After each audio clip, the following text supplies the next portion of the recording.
Hello friends, good afternoon. আপনাদের কাছে আবার একটা নতুন রেসিপি নিয়ে আমি চলে এসেছি। আমার এবারে রেসিপি হচ্ছে পুঁই শাক দিয়ে চিংড়ি মাছের ঘ্যাট। প্লিজ আপনারা আমার সাথে থাকবেন, আমার প্রত্যেকটা ভিডিওতে সাপোর্ট করবেন।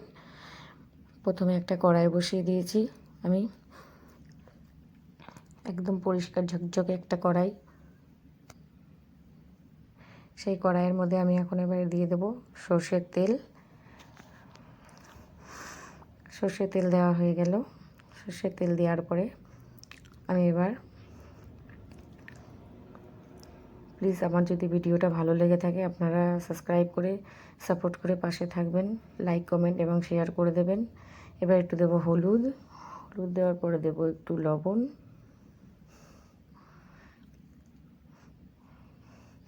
কিছুটা চিংড়ি মাছ আমি ধুয়ে কেটে বেছে রেখে দিয়েছিলাম, সেটাকে এবার আমি কড়াইয়ে দেব।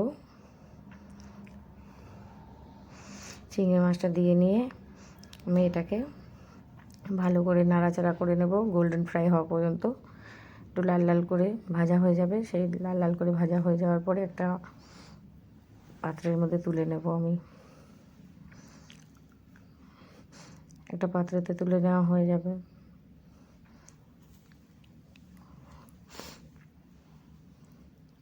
এবার এটাকে আমি তুলে নেব। লাল লাল করে ভাজা হয়ে গেছে।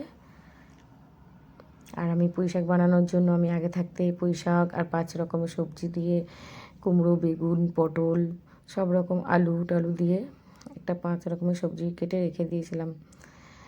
আমি সেটাকে ভিডিও বানাইনি, সেটার ভিডিও দেখাইও নি, ঠিক আছে। আমার চিংড়ি মাছটা বেশ প্রায় ভাজা হয়ে গেছে। এবার এটাকে আমি তুলে নেব।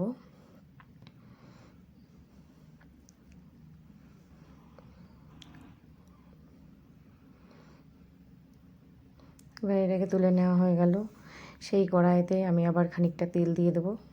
তেল দেওয়ার পরে এর মধ্যে ওই যে পুঁই শাকটাকে তুলে রেখেছিলাম আলাদাভাবে, এবার এই 5 রকম সবজিটাও কেটে রেখেছিলাম, সেটা ভিডিওটা একটু দেখিয়ে দিলাম এখন। এবার কড়াইয়ে দেবো একটা শুকনো লঙ্কা, একটু তেজপাতা,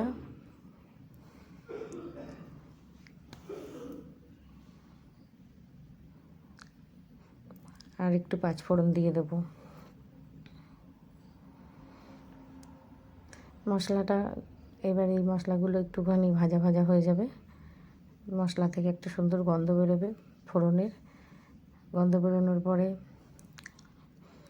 এবার যত কেটে রাখা সবজিগুলো আছে সব সবজিগুলোকে আমি এর মধ্যে অ্যাড করে দেবো।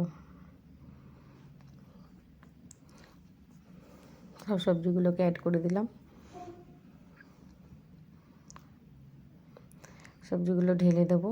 ঢেলে দেওয়ার পর কিছুক্ষণ 5-7 মিনিট মতন আমি এটাকে নাড়াচাড়া করব। একটু নাড়াচাড়া করার পরে এর মধ্যে হলুদ দিয়ে দেবো, বেশ খানিকটা একটু নুন দিয়ে দেবো। দেওয়া হয়ে গেল। আবার কিছুক্ষণ আমি এটাকে আবার নাড়াচাড়া করব। বেশ কিছুক্ষণ নাড়াচাড়া হয়ে যাবে, ঢেকে দেবো। ঢেকে দিয়ে 2-3 মিনিট পর খুলে দেবো আবার। আর এবার একটা আলাদা করে আমি মশলা করে নিচ্ছি, সেটাকে দেখাচ্ছি। দেখুন, জিরে, আদা, কাঁচা লঙ্কার একটা পেস্ট বানিয়ে নেব পুঁই শাকে দেওয়ার জন্য। এই পেস্টটা বানিয়ে নেব। সেটা আমি ভিডিও বানাইনি, জাস্ট মিক্সিতে ঘুরিয়ে নিয়ে আপনাদের কাছে মশলাটা দেখাবো। এইবার আমি আবার ঢাকনাটাকে খুলে দেবো। খুলে দিয়ে একটু 2-4 মিনিট আবার নেড়ে চেড়ে নেব।